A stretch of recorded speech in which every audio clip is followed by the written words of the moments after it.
demolishing both down to the ground, but once Miracle Shopping Center is down to the ground, why do we have to give it to the first phase? Back when D.R. Horton was around, there were three different plans. I remember three different plans. One had like 300 units, one had like 200 units, one had like 100. And then all of a sudden the economy went sour, they left. But why do we have to rush to something that has no residential? And why don't we wait for a better plan, something more imaginative? I've actually thought, and I've actually proposed to a number of friends, that I don't know why we get the Miracle Shopping Center right here, the Wally's Big Bear Safeway project. Why don't we build a promenade like the City College in downtown San Diego has, or the El Cajon Boulevard or University Boulevard, where it joins both of those together. There's parking possibly in between, so you have a walking promenade across. Everyone can use both shopping centers, make it like a small indoor mall that actually connects shopping centers. But we're rushing to build this thing, and it doesn't make sense to me that we're rushing just because all of a sudden Fresh and Easy wants to locate a store here. So I just don't know why we're rushing to do all this Sir, your stuff. time's up. Okay. Thank you.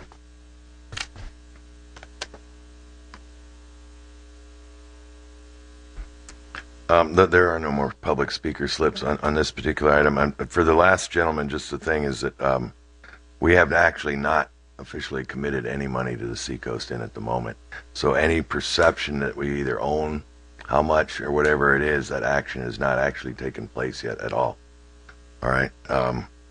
So, and the city does, the redevelopment agency does own the property under the Miracle Shopping Center, but we do not have a finalized project of any kind at this moment on that property either.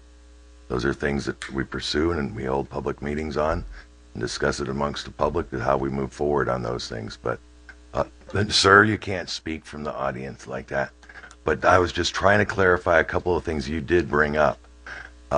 But just for clarification, those two things are where we stand in those particular projects. How we go forward with them will be decisions of doubtfully this particular council, but future councils, because as time goes on, those decisions will have to be made here. But what we have before us here this evening is the bonding to be able to facilitate projects throughout the city, including maintaining our streets, parks, and other amenities that the people of Imperial Beach deserve to have maintained. And the redevelopment agency, among other things besides just redevelopment, does participate in bringing more quality amenities to the region here, our community of Imperial Beach. To understand the way the financing works is very difficult.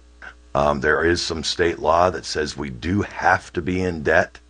It's not, it happens to be a state law that says we have to do that. It's not something that you just go out and say, I want to be in debt.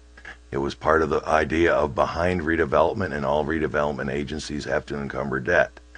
At this moment in time, due to our tax increments, and even though perhaps lately in the last couple of years property values don't seem to be increasing the way they had the years before that, we do have the increment enough to facilitate bonding again, and going under the letter, not just the letter of the law, but the intent of redevelopment agencies before us tonight is to bond so that we can further bring quality improvements and in the sense of, mitigating blight in the area here. And that's from throughout the city. We've done projects at 13th Street as far south as the military facility. We're working on projects on 13th Street all the way to the Bayfront, and then all the way back again once to Seacoast Drive and the ocean front. And they include quite a few things we've done over the last years, and hopefully, and most likely, even though there is a list of priorities that we discussed back in September, and Ms. Rose brought it up, those actual final decisions will not necessarily be made by this particular council. What we're before now is to go forward to the market and power to, and people don't understand that the efforts that the city staff, Mr. McCrane, the folks that came into town here, have gotten to get an A rating for the city of Imperial Beach for this bond is miraculous. Of course, on the first one we went out, we had never borrowed under a redevelopment agency. We got no rating at all. But to get an A in today's bond markets is pretty spectacular. And I'd like to say thank you to Mr. McCrane and the people that he worked with on going through the effort and showing that the bond market people out there and the S&P folks that we are a good investment, because that's what that A rating means, that we are a good investment for them to loan us that money in anticipation and the guarantee that we will pay it back. So unless I have other comments concerning this bond, what we have before us is we're going to have 3 resolutions, and then we have to adopt an indenture of trust, a preliminary official statement, and a purchase contract. So we're actually going to need 6 motions. So if we could start forward on that, and at any time, please interrupt me and ask questions. The first one I'd like to make a motion on is Resolution 2010. Pardon me? I don't know if you, Mayor, if I could, the last 3, the indenture of trust. I've been in discussion with that legal person that sits next to you, so that's why we're doing it that way.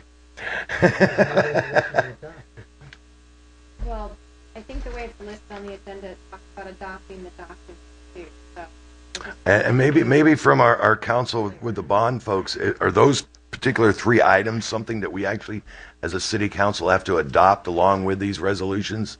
If I could get it, sir. I'm sorry, I have to get you on the microphone. Either microphone, as long as we get it recorded. Technically not. The documents are incorporated into the agency resolution. So Okay. adoption of the agency resolution is adoption of the documents. That was I'm sorry, I misinterpreted that. No But problem. thank you very much. Less motions, that would make it happier for me. Thank you. So that does bring us down to just 3 motions. So the first one is a resolution 2010-6955, authorizing the borrowing of funds by the redevelopment agency from the Public Financing Authority. I make that motion. We have a motion and a second. Any discussion? Could we please vote? Motion carried unanimously. Moving on to the next resolution. This resolution is R10-233, authorizing and directing the execution of a loan agreement relating to the issuing of bonds by the redevelopment agency. I make that motion. I have a motion and a second. Could we please vote?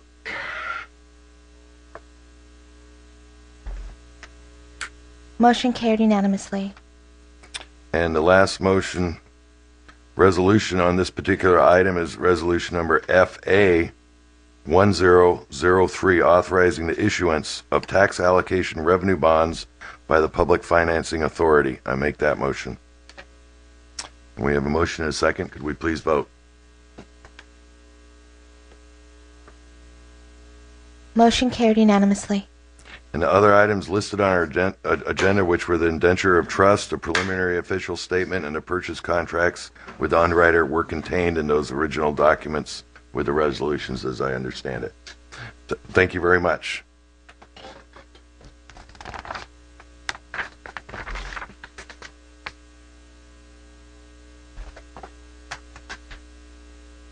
Are we ready to move on? Okay. Moving on, back on track with the agenda as listed, we're going to move on to item 3.1. Mr. Brown?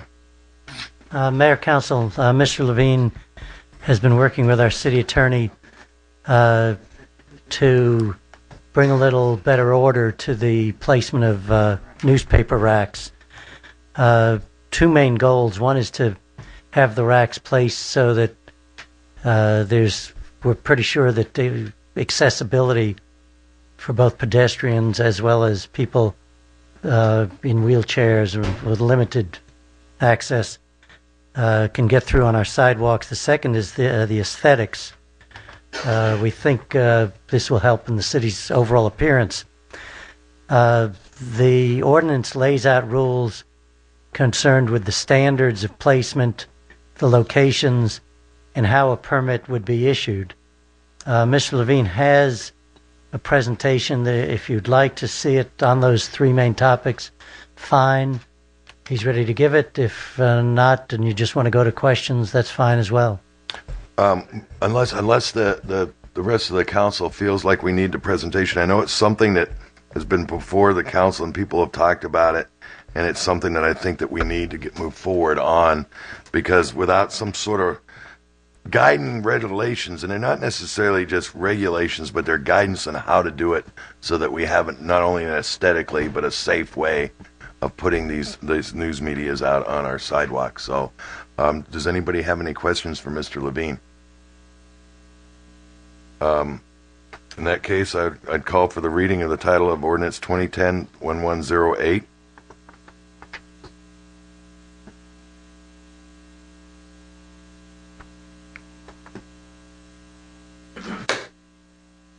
Ordinance number 2010-1108, an ordinance of the City Council of the City of Imperial Beach, California, amending Title 12, Streets, Sidewalks, and Public Places to add Chapter 12.76, News Racks Affecting Public Safety to the Imperial Beach Municipal Code.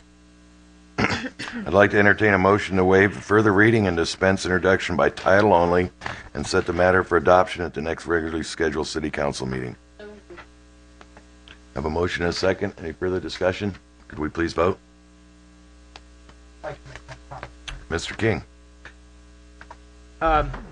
Given the direction that some of the major newspapers are going these days, we may not see so many of these newsstands on the streets in the years to come, except for perhaps the kind that we really don't want to see on the streets.